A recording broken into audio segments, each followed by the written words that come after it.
প্রিয় বন্ধুরা, আমি আজ শোনাবো আপনাদের ইসলামিক এক গল্প, শিক্ষণীয় গল্প, ইসলামিক ঘটনা।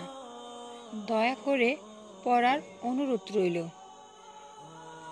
কিয়ামত কি খুব নিকটে?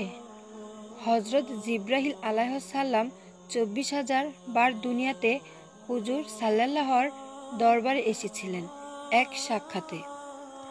হুজুর সাল্লাল্লাহ জিবরাইল আলাইহিসসালামকে জিজ্ঞাসা করেছিলেন, হে জিবরাইল, আমার ইন্তিকালের পরে তুমি কতবার দুনিয়াতে আসবে? তিনি বললেন, 10 বার আসব এবং প্রতিবারই একটি করে জিনিস তুলে নেব।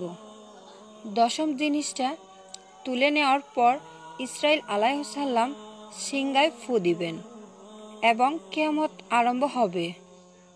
10টি জিনিস হলো: বরকত তুলে নেব, ইবাদত থেকে মজা তুলে নেব, পরস্পর মহব্বত তুলে নেব, লজ্জা তুলে নেব, হক বিচার তুলে নেব, ধৈর্য তুলে নেব, আলেম থেকে সত্য কথা তুলে নেব। অর্থাৎ একদল আলেম জানার সত্ত্বেও হক কথা বলবে না।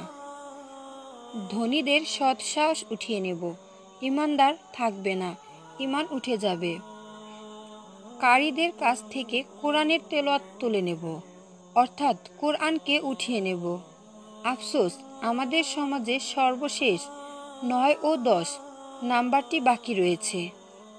যেদিন এ দুটি উঠে যাবে সেদিনই হবে শেষ সময়।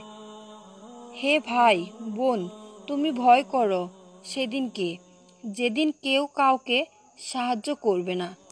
বিধায় এখন হতে তওবা করো, নবরূপে নিজের জীবনকে ইসলামের রঙে রাঙিয়ে নাও এবং অপরকেও একটি পরামর্শ দাও, তাহলেই শান্তিতে থাকবে সবার ঘরে।